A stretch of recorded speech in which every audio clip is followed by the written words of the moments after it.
Assalamualaikum warahmatullahi wabarakatuh. Selamat bertemu kembali dalam pelajaran rekayasa perangkat lunak.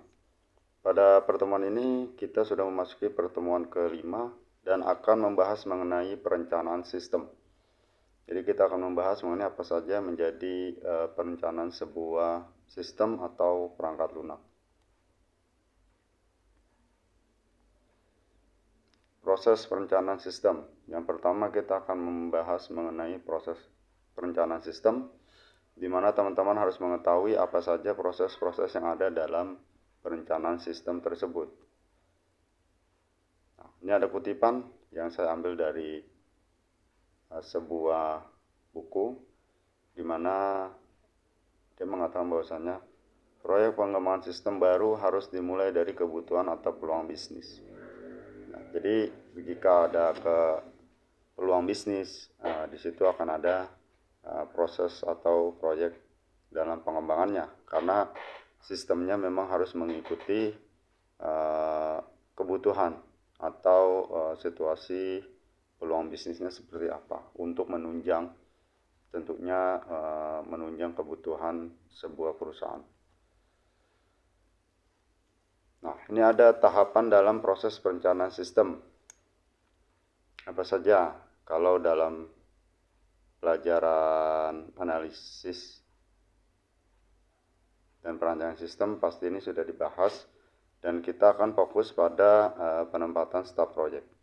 Sebelumnya saya ingin merefresh terlebih dahulu untuk pengetahuan teman-teman, di mana tahapan dalam pemrosesan perencanaan sistem meliputi identifikasi proyek, pemilihan proyek, membuat dan mengelola rencana kerja, mengelola lingkungan dan infrastruktur, dan tentunya analisa kelayakan, estimasi penyelesaian proyek, dan penempatan staf proyek.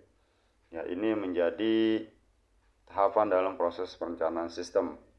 Namun yang kita akan bahas atau kita akan bahas pada pertemuan ini yaitu penempatan staf proyek ya. Ini akan kita bahas.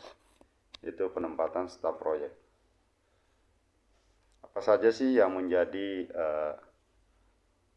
hal-hal yang menjadi pertimbangan atau yang harus dipertimbangkan dalam penempatan staf proyek. Nah, ini kita lebih mendalam mengenai penempatan staf proyek. Yang pertama yaitu menentukan berapa banyak orang yang harus dialokasikan. Jadi teman-teman harus mengetahui berapa orang kira-kira untuk menyelesaikan sebuah pengembangan atau membuat sebuah perangkat lunak. Misalkan bagian analisanya itu berapa orang, seorang testernya nanti berapa orang, dan lain sebagainya. Seorang programmernya pun nanti berapa orang. Nah, itu yang harus ditentukan sama teman-teman. Selanjutnya menyesuaikan keterampilan orang dengan kebutuhan. Nah, jadi misalkan dia seorang analis, nah harus sesuai dengan kebutuhannya. Jangan sampai nanti misalkan seorang analisnya ada dua, yang satu memang spesialisnya di analis, tapi yang kedua tidak. Nah, ini yang menjadi kendala nantinya. Jadi harus menyesuaikan keterampilan orang dengan kebutuhannya. Jadi ya seorang analis ya ditaruh di tempat analisnya, seorang programmer ya ditaruh di tempat seorang programmer, kan seperti itu. Seorang tester dia memang memiliki kompeten atau kompetensi dalam pengujian sistem ya ditempatkan di sana. Jadi untuk apa? Untuk efisiensi juga nantinya, untuk efisiensi dan kualitas sebuah developer pemrograman. Selanjutnya motivasi untuk mencapai tujuan. Nah, di sini ada motivasi untuk mencapai tujuan. Selalu dimotivasi. Jika teman-teman nanti jadi pimpinan sebuah developer pemrograman, harus terus memotivasi dengan bentuk bonus ataukah dengan hadiah-hadiah yang memang jikalau dia menyelesaikan lebih cepat dari rencana atau dari jangka waktu yang sudah ditetapkan, dia akan mendapatkan reward. Nah, kan itu menjadi motivasi atau motivasi yang sifatnya keagamaan mungkin bisa, yang sifatnya psikologinya bisa. Ya, ini menjadi agar tim dalam pembuatan atau pengembangan sistem ini selalu termotivasi untuk menyelesaikan dan untuk memberikan solusi-solusi yang tentunya yang inovatif dan menguntungkan bagi kedua belah pihak. Selanjutnya ada meminimalkan konflik yang terjadi dari waktu ke waktu. Nah, jangan sampai nanti ada miskomunikasi atau ada hal-hal yang memang menjadi penghambat dalam sebuah pengembangan sistem. Ya, ini teman-teman bisa lihat di sini ada tim yang beranggotakan 2. Ini 2 orang, ada yang 4. Nah, ini ada relasinya. Dia saling berbagi informasi. Nah, ini ada 4 orang. Ada juga yang 6. Nah, 6 orang ini lebih ribet sekali nih. Ada juga yang 8. Ini yang sangat ini ya. Semakin banyak ini sebenarnya semakin lengkap atau semakin lengkap masalahnya. Jadi semakin lengkap masalahnya dan semakin rumit dalam menyelesaikan sebuah pengembangan sistem. Karena apa? Karena saling terikat, saling terkoneksi dan butuh pertimbangan-pertimbangan dari berbagai orang. Kan seperti itu. Jadi kalau untuk sebuah proyek pengembangan sebuah sistem dimaksimalkan minim dalam kebutuhan karyawannya atau kebutuhan SDM-nya seperti itu. Karena semakin banyak ini akan semakin keterikatannya itu semakin banyak pula seperti itu. Nah, ini ada struktur pelaporan tim proyek. Setelah tadi ada tim atau skema dalam tim proyek, nah sekarang ada strukturnya. Dari project manager, di project manager ini ngebawahi 2, fungsional lead sama technical lead. Nah, di bawah fungsional ini ada yang namanya analis. Dia misalkan 2 orang, 3 orang. Nah, ini di bawah kewenangan sebuah fungsional ya. Sebuah fungsional ini dia jangkauannya seorang analis. Dan programmer ini adanya di teknikal. Jadi misalkan di programmernya ada 3, ada 2 ataupun ada 4. Nah, ini di bawah technical lead seperti itu. Nah, kita memasuki analisis resikonya. Nah, dari segi masa yang akan datang, perubahan sama pilihan. Dalam masa yang akan datang, resiko apa yang mempengaruhi tren kecenderungan proyek perangkat lunak. Jadi harus dilihat juga, dianalisis juga resikonya. Kedepannya nih nanti sistemnya akan seperti apa, akan beresikonya seperti apa, atau boleh dibilang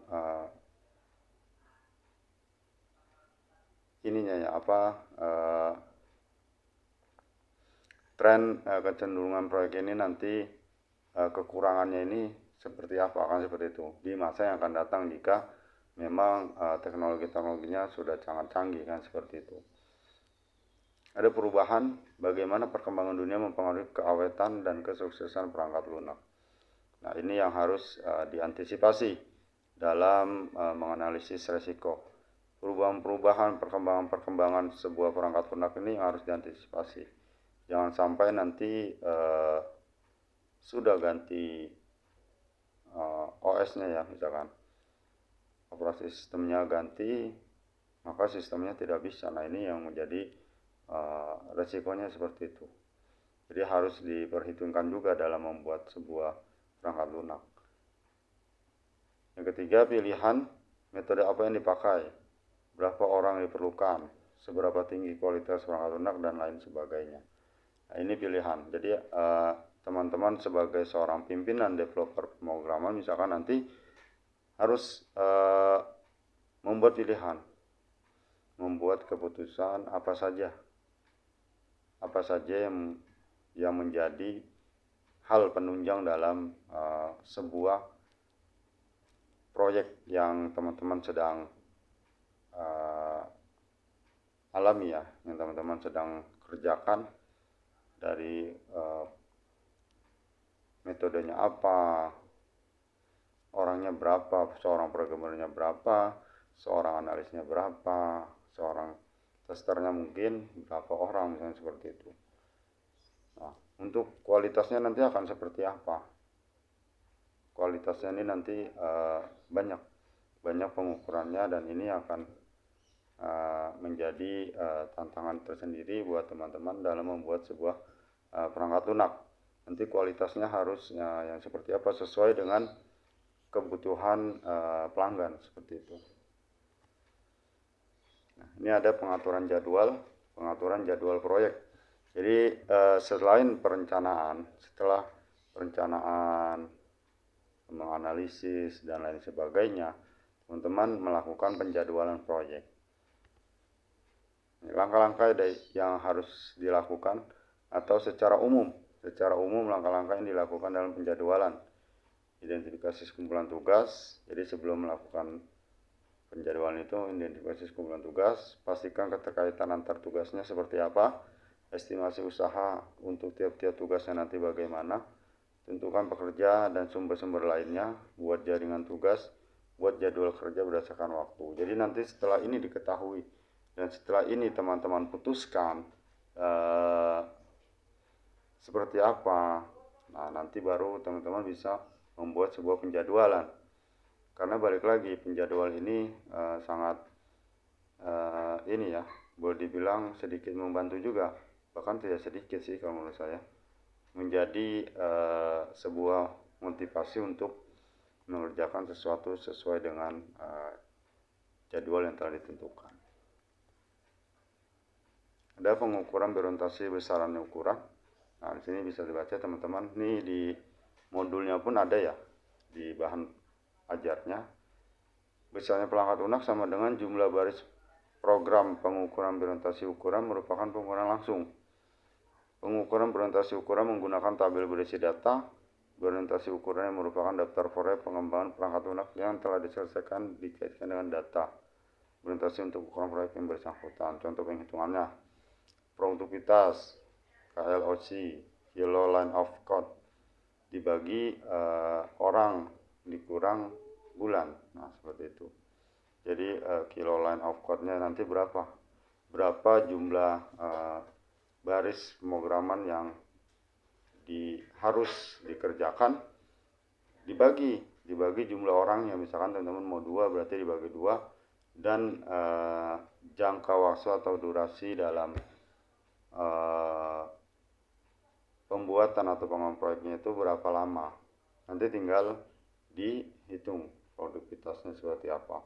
Jadi kilo line of code-nya nanti ada berapa, line-line-nya misalkan ada 100, berarti 100 dibagi 2 orang, diambil misalkan 2 tahun 24 bulan, seperti itu. Kualitas, cacat, kesalahan dibagi KLOC, kilo line of code. Nah, ini misalkan nanti dia ada berapa ke errornya atau bugnya itu nanti ada berapa, tinggal dibagikan saja dengan kilo line of code-nya, dengan jumlah sebuah shortcut-nya berapa. Nah, ini nanti yang harus dihitung. Cara hitungnya gitu untuk kualitas. Untuk biaya satuan uang, dolar atau rupiah dibagi KLOC, seperti itu.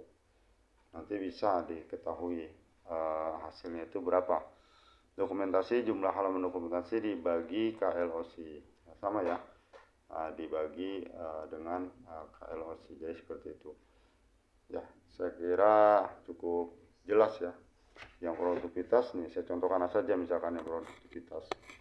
Di sini misalkan total, misalkan teman-teman membuat sebuah pemrograman, totalnya itu misalkan kilo line of code-nya itu ada 100 lah misalkan, atau 150.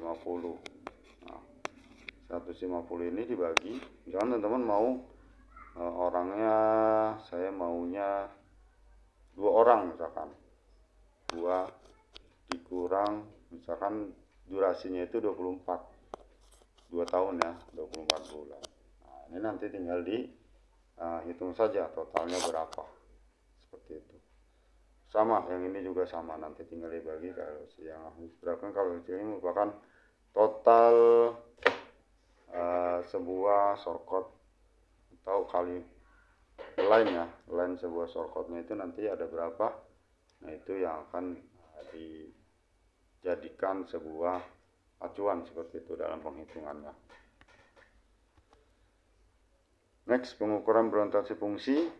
Nah, tadi itu berorientasi besarnya ukuran.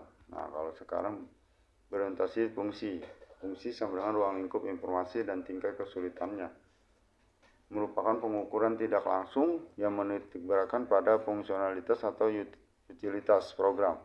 Disebut dengan metode function point, sesuai dengan informasi-informasi yang didefinisikan sebagai jumlah masukan dari pemakai, jumlah keluaran dari pemakai, jumlah penyelidikan dari pemakai, jumlah file, jumlah antarmuka eksternal. Seperti itu. Ini yang harus teman-teman pahami ya. Silakan dibaca-baca, saya rasa ini sangat mudah untuk dipahami. Nah, saya rasa sekian untuk materi pada pertemuan kelima. Silakan tugasnya dikerjakan berdasarkan dengan bahan ajar yang sudah di-share di learning. Dan jika ada pertanyaan, silakan di chat atau masuk di komentar forum diskusi pada Learning Unpaham ataupun di WhatsApp grup RVL ya. Nanti tinggal ditanyakan di sana kalau respon saya sangat lambat seperti itu. Ya, untuk pertemuan 5 saya kira sudah paham, dan saya berharap teman-teman belum paham atau masih ingin terus mencoba mencari artikel-artikel mengenai rekayasa perangkat lunak. Ya, saya kira saya cukup sekian dari saya. Wabillahi taufiq wal hidayah. Wassalamualaikum warahmatullahi wabarakatuh.